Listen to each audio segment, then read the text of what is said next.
Oke, baik. Assalamualaikum warahmatullahi wabarakatuh. Kami dari kelompok satu di sini kami akan mempresentasikan hasil kerja kami pada mata kuliah Sistem Pengadaan.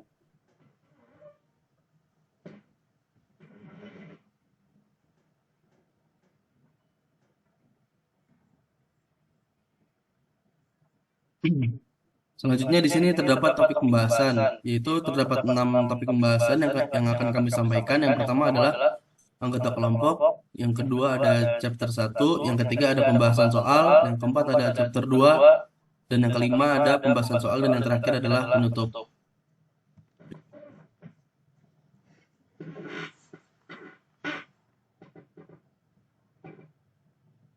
Baik, di sini kelompok satu terdiri dari 6 orang anggota kelompok. Yang pertama adalah Muhammad Firman Hadi, yang kedua ada Veronica Erni, yang ketiga ada Anissa Zahra, yang keempat ada Eginia Khairani, yang kelima ada Khairul Labirindira, dan yang terakhir ada Tartar Abimanyu.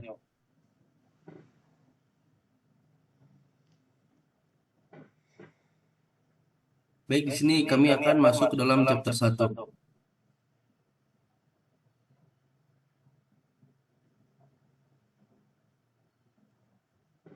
Baik, untuk soal pertama pada chapter satu yaitu why are more top manager recognizing the importance of purchasing or supply management, yaitu jawaban kami adalah yang pertama dengan meningkatkan nilai dan penghematan, yang kedua membangun hubungan dan mendorong inovasi, yang ketiga adalah meningkatkan kualitas dan reputasi, yang keempat mengurangi waktu ke pasar, yang kelima mengelola resiko pemasok, yang keenam menghasilkan dampak ekonomi, dan yang terakhir adalah berkontribusi pada keunggulan kompetitif.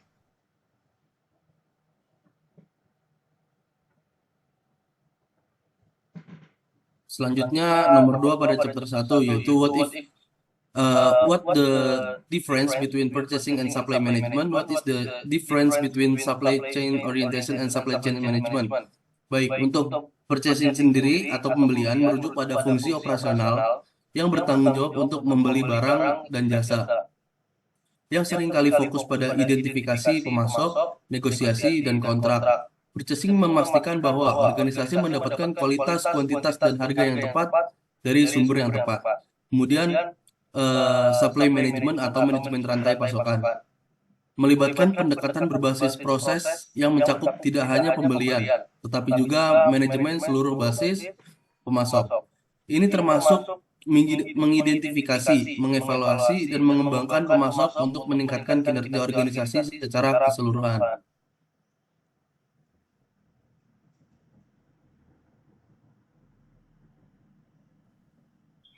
Lalu di sini ada pertanyaan nomor 3, yaitu apa perbedaan antara rantai pasokan dengan rantai nilai?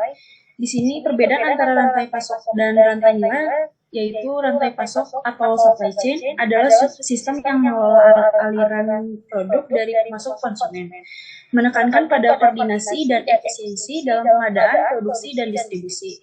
Sedangkan rantai nilai atau value chain berfokus pada aktivitas yang menciptakan nilai bagi konsumen, menganalisis bagaimana setiap langkah dalam proses bisnis, serta dapat meningkatkan nilai produk. Lalu yang keempat, ada pertanyaan menurut Anda, apakah pembeli organisasi harus berperilaku seperti pengusaha? Mengapa demikian? Jadi menurut pendapat saya pribadi, pembeli organisasi dapat memperoleh manfaat dari mempunyai pola pikir kewirausahaan dengan yang pertama, pemecahan masalah secara proaktif. Yang kedua, ada manajemen resiko dan inovasi. Yang ketiga, ada penciptaan nilai. Dan yang terakhir, ada kemampuan beradaptasi dan daya tanggap. Next. Di sini ada pertanyaan yang kelima, apa sajakah faktor yang dapat mempengaruhi seberapa penting pembelian bagi keberhasilan suatu organisasi? Beberapa faktor yang mempengaruhi pentingnya pembelian bagi keberhasilan suatu organisasi meliputi beberapa faktor. Yang pertama, sifat industri. Pentingnya pembelian dapat sangat bervariasi tergantung pada industrinya. Dalam industri di mana bahan baku dan komponen sangat penting untuk produksi, seperti manufaktur atau konstruksi. Pembelian memainkan peran penting dalam memastikan kualitas dan pengiriman tepat waktu. Yang kedua, ada kompleksitas produk. kompleksitas dan persyaratan teknis dari produk yang dibeli dapat meningkatkan pentingnya pembelian. Yang ketiga ada volume pembelian. Total volume pembelian yang dilakukan oleh suatu organisasi dapat mempengaruhi pentingnya fungsi pembelian. Dan yang terakhir ada hubungan dengan pemasok. Sifat hubungan dengan pemasok dapat mempengaruhi pentingnya fungsi pembelian, kuat, dan kolaboratif. Next.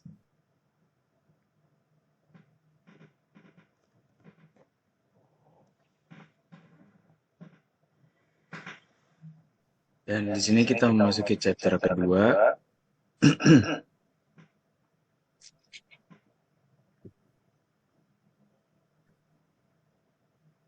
Dan di sini ada pertanyaan pertama di chapter kedua, yaitu how can an effective purchasing department affect organizational performance, atau bagaimana departemen pembelian yang efektif dapat mengaruhi kinerja organisasi. Nah, departemen pembelian yang efektif dapat secara signifikan mengaruhi kerja organisasi dalam beberapa cara. Yang pertama itu ada penghematan dan efisiensi biaya. Itu maksudnya dengan memanfaatkan pengadaan strategis dan negosiasi pemasok. Jadi kayak departemen pembelian yang efektif dapat mencapai penghematan biaya yang secara langsung meningkatkan keuntungan organisasi. Yang kedua itu ada manajemen kinerja pemasok. Jadi pengukuran dan evaluasi kinerja pemasok secara terus-menerus sangatlah penting. Penilaian berkelanjutan ini membantu memastikan bahwa pemasok memenuhi kewajiban kontrak dan berkontribusi positif terhadap tujuan organisasi. Yang ketiga itu ada manajemen kualitas. Departemen pembelian memainkan peran penting dalam mengelola kualitas pemasok. Dengan memilih pemasok yang berkualitas dan bersedia untuk berkolaborasi dalam perbaikan, departemen pembelian dapat meningkatkan kualitas keseluruhan produk dan layanan yang ditawarkan oleh organisasi. Dan yang keempat itu ada manajemen risiko. Departemen pembelian yang efektif secara aktif memantau risiko pasokan, termasuk kesehatan keuangan dan isu-isu tingkat pasar dari para pemasok. Dan yang kelima itu ada inovasi dan keunggulan kompetitif. Itu maksudnya dengan membina hubungan yang kuat dengan pemasok dan memahami kemampuan mereka, departemen pembelian dapat mendorong inovasi melibatkan pemasok yang berinvestasi dalam penelitian dan pengembangan, dapat menghasilkan penawaran dan menawarkan produk sehingga memberikan keunggulan kompetitif di pasar. Dan yang terakhir itu adalah penyelarasan dengan strategi organisasi. Departemen pembelian harus menyelaraskan strateginya dengan tujuan organisasi yang lebih luas. Dan di sini ada nomor 2. Pertanyaannya adalah discuss the concept of the internal customer who are purchasing internal customer. Ini untuk jawaban nomor 2, untuk pelanggan internal adalah pemangku kepentingan penting yang bergantung pada fungsi pembelian untuk memenuhi kebutuhan mereka, yang pada gilirannya mendukung keseluruhan operasi dan tujuan organisasi. Dan siapa saja yang termasuk dalam pelanggan internal pembelian itu ada 5. Yang pertama itu ada departemen lain. Departemen lain itu berbagai departemen dalam organisasi seperti pemasaran, teknik, produksi, dan operasi itu dianggap sebagai pelanggan internal. Yang kedua ada manajemen. Manajemen senior dan eksekutif juga merupakan pelanggan internal. Mereka mengandalkan departemen pembelian untuk memberikan solusi pengadaan strategis, penghematan biaya, dan data kinerja pemasok yang selaras dengan tujuan dan sasaran organisasi. Yang ketiga itu ada tim proyek. Tim yang terlibat dalam pengembangan produk baru atau proyek tertentu seringkali bergantung pada departemen pembelian untuk mendapatkan bahan dan layanan yang diperlukan. Yang keempat ada keuangan dan akuntansi. Departemen-departemen ini memerlukan informasi yang akurat dan tepat waktu mengenai aktivitas pembelian, anggaran, dan kontrak pemasok untuk mengelola perencanaan dan pelaporan keuangan secara efektif. Yang kelima itu ada jaminan kualitas. Tim jaminan kualitas bergantung pada departemen pembelian untuk memilih pemasok yang memenuhi standar kualitas dan menyediakan bahan yang sesuai dengan persyaratan kualitas peraturan dan dalam organisasi. Dan yang ketiga ini ada discuss the contribution of purchasing department make to the corporate strategy planning process. Di sini ada 6 departemen, yaitu yang pertama itu ada intelijen pasar dan wawasan pemasok. Departemen Pemilihan Pengumpulan Intelijen Pasar yang berharga dan wawasan tentang pemasok, trend industri, dan dinamika harga. Yang kedua ada manajemen biaya dan efisiensi. Strategi pembelian yang efektif dapat menghasilkan pengamatan biaya yang signifikan, yang sangat penting untuk mencapai tujuan keuangan perusahaan. Yang ketiga ada manajemen risiko. Departemen pembelian bertanggung jawab untuk menilai dan mengelola risiko rantai pasokan, termasuk keandalan pemasok, volatilitas pasar, dan faktor geopolitik. Yang keempat ada keselarasan dengan tujuan organisasi. Departemen pembelian harus menyelaraskan strateginya dengan tujuan perusahaan yang lebih luas. Yang kelima, ada pengembangan dan inovasi pemasok. Departemen pembelian dapat membina hubungan dengan pemasok utama untuk mendorong inovasi dan meningkatkan penawaran produk. Dan yang terakhir ada kolaborasi lintas fungsi. Departemen pembelian seringkali berkolaborasi dengan departemen lain, seperti teknik, pemasaran, dan produksi. Itu untuk memastikan bahwa strategi pengadaan selaras dengan pengembangan produk dan kebutuhan operasional. Departemen pembelian kontribusi pada proses perencanaan strategis perusahaan dengan menyediakan intelijen pasar mengelola biaya dan risiko, melaraskan strategi pengadaan dengan tujuan organisasi mendorong inovasi pemasok dan mempromosikan kolaborasi lintas fungsi.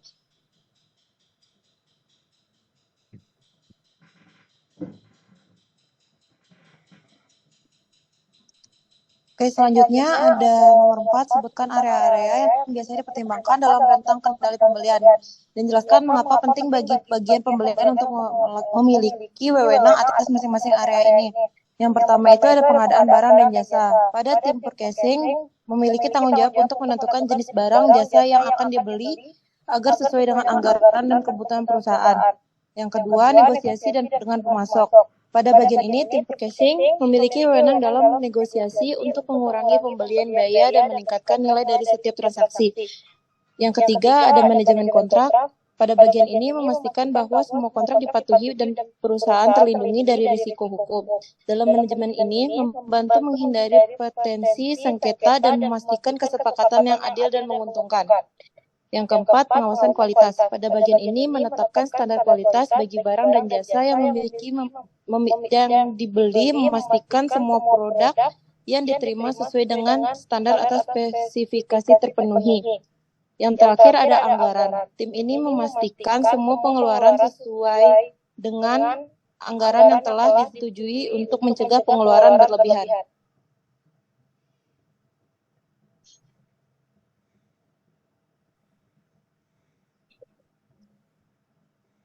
Selanjutnya nomor 5, yaitu jelaskan bagaimana pembeli mengetahui persyaratan pembelian. Yang pertama yaitu dengan mengidentifikasi kebutuhan dari pelanggan secara spesifik dan dapat mengetahui jenis barang, jumlah, dan waktu pengiriman dari barang yang diinginkan. Yang kedua, evaluasi pemasok yang akan dijadikan vendor dari kebutuhan yang dibutuhkan untuk membuat barang yang diinginkan.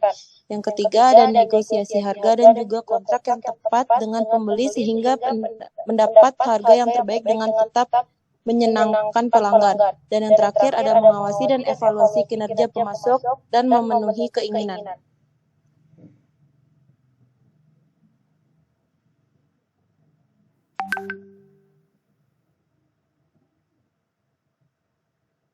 Selanjutnya ada soal nomor 6, yaitu how is anticipating a material requirement or need through purchasing involvement on a new product development team different from reacting to a purchase need.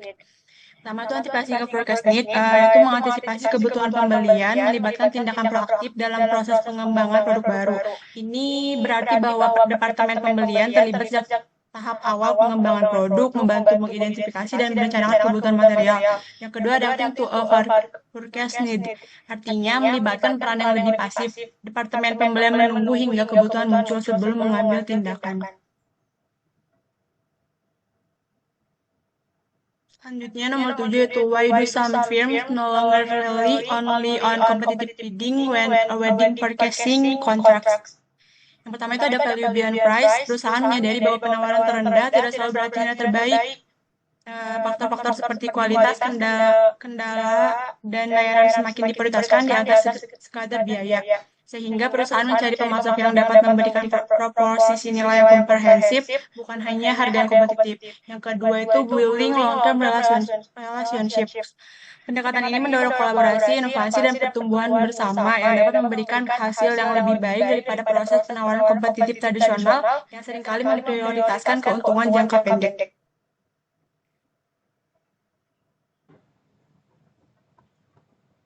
Selanjutnya adalah nomor 3, yaitu Supplier Performance and Risk Management. Dengan terlibat negosiasi kontrak jangka panjang dengan pemasok, perusahaan dapat mengelola kinerja pemasok dengan lebih baik dan memitigasi risiko yang terkait dengan gangguan rantai pasokan. Poin keempat adalah complexity of product or services. Ketika produk dan layanan menjadi lebih kompleks, perusahaan mendapati bahwa proses penawaran yang kompetitif mungkin tidak dapat melibatkan pemasok dengan cara yang lebih kolaboratif, memungkinkan komunikasi yang lebih jelas tentang persyaratan dan harapan. Poin yang terakhir adalah innovation and continuous improvement. Memanfaatkan pada kelanjutan penawaran yang kompetitif dapat membatasi peluang bagi pemasok untuk menunjukkan kemampuan mereka di bidang ini, sedangkan pendekatan yang lebih terintegrasi mendorong dialog dan pengembangan yang berkelanjutan.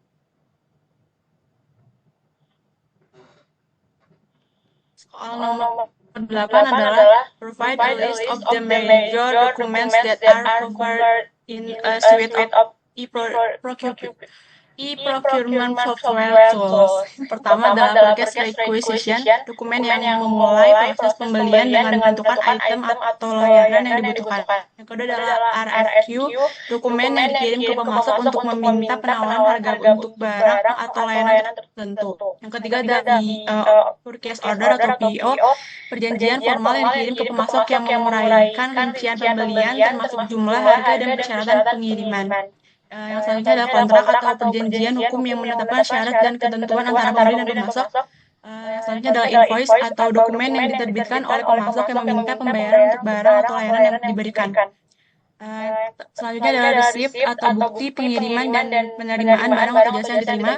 Selanjutnya adalah supplier performance report atau dokumen yang mengevaluasi dan melaporkan matrik kinerja pemasok. Dan yang terakhir adalah payment processing, dokumen atau catatan yang terkait dengan transaksi pembayaran atau barang atau jasa yang dibeli.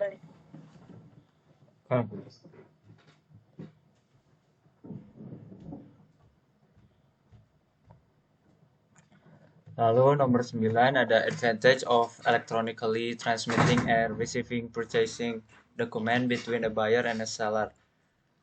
Dalam buku Purchasing and Supply Chain Management karya Monska dan Hanfield, salah satu pembahasan penting adalah mengenai penggunaan sistem elektronik dalam pengiriman dan penerimaan dokumen pembelian antara pembeli dan penjual, yang biasa disebut dengan e-procurement.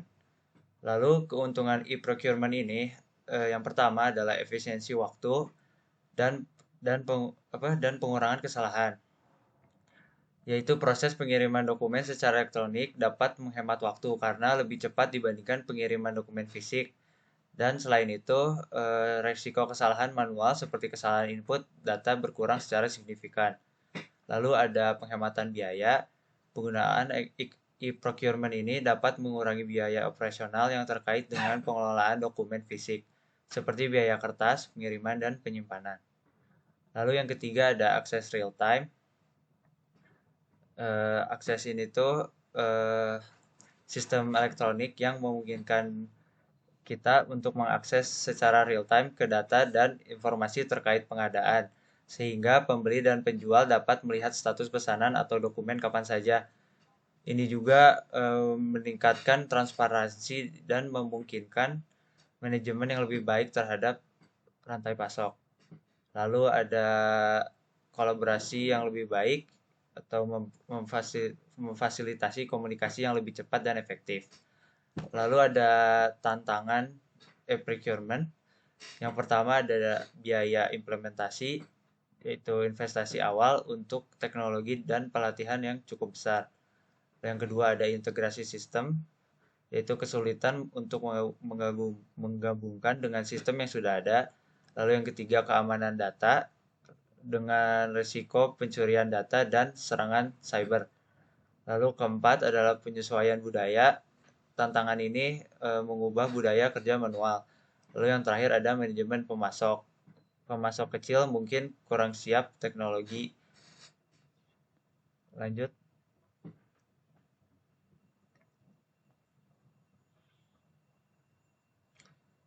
Lalu soal nomor 10, why is it important to measure and monitoring supplier performance improvement over time? Yang pertama ada meningkatkan efisiensi operasional. Memantau kinerja pemasok secara berkala memungkinkan perusahaan untuk memastikan bahwa pemasok terus memberikan produk atau layanan yang memenuhi atau bahkan melebihi harapan. Lalu yang kedua, pengendalian kualitas yang konsisten. Kualitas produk atau layanan dari pemasok harus dijaga agar tetap konsisten. Dengan mengukur kinerja pemasok, perusahaan dapat memastikan bahwa standar kualitas yang diinginkan dipenuhi secara terus-menerus. Lalu jika ada penurunan kualitas, perusahaan dapat segera mengambil tindakan korektif sebelum hal tersebut berdampak lebih besar. Lalu yang ketiga ada pengelolaan risiko.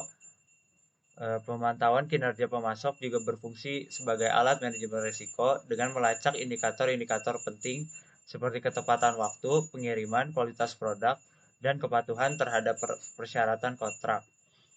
Lalu yang keempat adalah memperkuat hubungan dengan pemasok.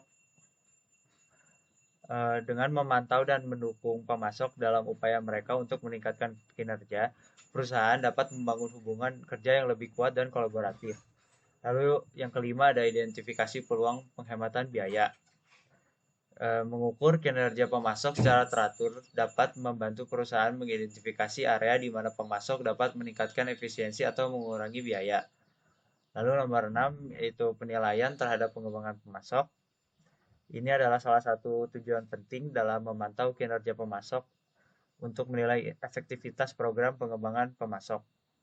Lalu yang ketujuh ada mendukung keputusan strategis data kinerja pemasok yang akurat dan terukur, memberikan dasar bagi perusahaan untuk membuat keputusan strategis yang lebih baik, seperti memperpanjang kontrak dengan pemasok tertentu, mengganti pemasok yang tidak memenuhi harapan, dan mengalokasikan lebih banyak bisnis kepada pemasok yang unggul.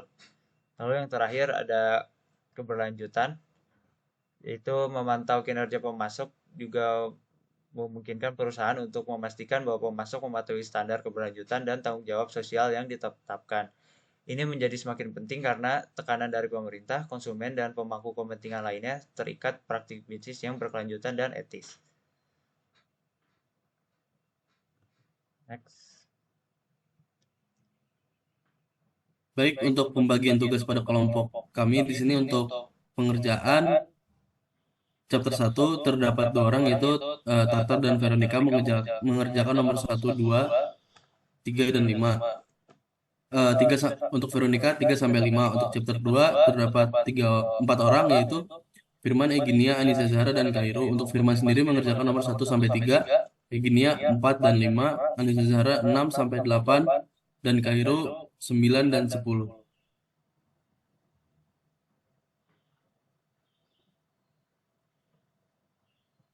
Baik, sekian presentasi dari kelompok 1. Mohon maaf apabila ada kesalahan dan kekurangan. Kelompok 1 pamit undur diri. Wassalamualaikum warahmatullahi wabarakatuh.